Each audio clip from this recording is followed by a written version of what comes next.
அண்மை செய்தியை பார்த்து வருகிறோம். காஞ்சிபுரத்தில் பெண் காவலருக்கு அரிவாள் வெட்டு ஏற்பட்டதை தொடர்ந்து எதிர்க்கட்சித் தலைவர் இபிஎஸ் கண்டனம் தெரிவித்திருக்கிறார். காஞ்சிபுரத்தில் சீருடையில் இருந்த பெண் காவலருக்கு வெட்டு ஏற்பட்டதை தொடர்ந்து இபிஎஸ் கண்டனம் தெரிவித்திருக்கிறார். காஞ்சிபுரம் மாவட்டம் விஷ்ணு காஞ்சிபுரம் காவல் நிலையத்தைச் சேர்ந்த பெண் காவலர் டில்லி ராணி என்பவர் பட்ட பகலில் சீருடையில் இருந்த போதே அரிவாளால் வெட்டப்பட்ட சம்பவம் அதிர்ச்சி அளிக்கிறது என அவர் குறிப்பிட்டிருக்கிறார்.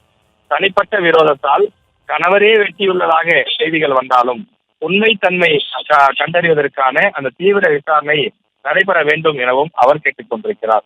காரணம் எதுவாக இருப்பினும் சீருடையில் உள்ள ஒரு காவலரே பட்டப்பகலில் அரிவாளால் தாக்கப்படுவது சட்டம் ஒழுங்கு சீர்கேட்டின் புதிய உச்சம் என்றும் இதற்கு காவல்துறையை தன் கட்டுப்பாட்டில் வைத்திருக்கும் முதலமைச்சர் பதில் சொல்ல வேண்டும் எனவும் அவர் கேட்டுக் கொண்டிருக்கின்றார்.